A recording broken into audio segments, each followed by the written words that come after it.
किसी ने सच ही कहा है, अगर आप किसी को सच्चे दिल से चाहो तो कायनात भी उसे आपसे मिलाने में जुट जाती है, और अगर किस्मत भी साथ दे दे तो वो आपको जरूर मिल जाता है। ये कहानी कुछ ऐसी ही है जिसमें दो प्यार करने वाले एक दूसरे से जुदा होने के बाद भी मिल जाते हैं। ये कहानी और कहानियों की तरह नहीं है। इस कहानी में किस्मत दो प्यार करने वालों को फिर से मिलाती है, और उन दोनों को भी नहीं पता था कि वो दोनों जिंदगी में दोबारा मिल पाएंगे।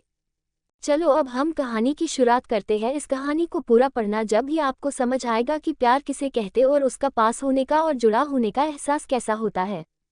राज और काजल दिल्ली के एक ही कॉलेज में पढ़ते हैं। दोनों की कॉलेज में दोस्ती हो जाती है और धीरे धीरे दोनों एक दूसरे से प्यार करने लगते हैं।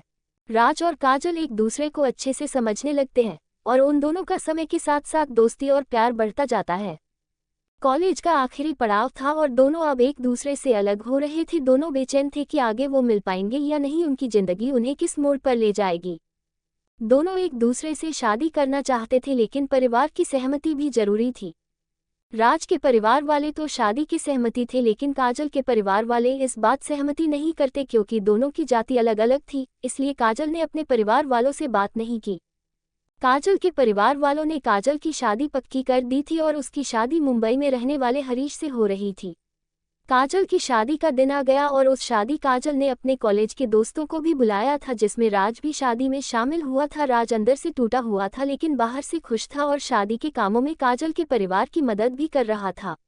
वह चाहता था कि काजल जहां भी जाए खुश रहे। काजल शादी करके चली गई और राज अकेला रह गया।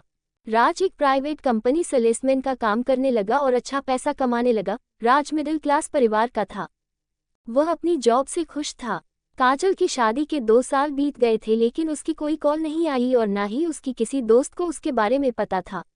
राज ने कोशिश तो की कि उसे पता लग जाए कि काजल कैसी है और उसकी जिंदगी कैसी चल रही है, लेकिन वह कुछ भी पता नहीं लगा पाया। अब राज के परिवार वाले राज की शादी की बात करने लगे और राज भी परिवार से सहमत था। राज के परिवार वाले उसके लिए कोई अच्छी लड़की देखकर उसकी शादी की तैयारी में लगे हुए थे।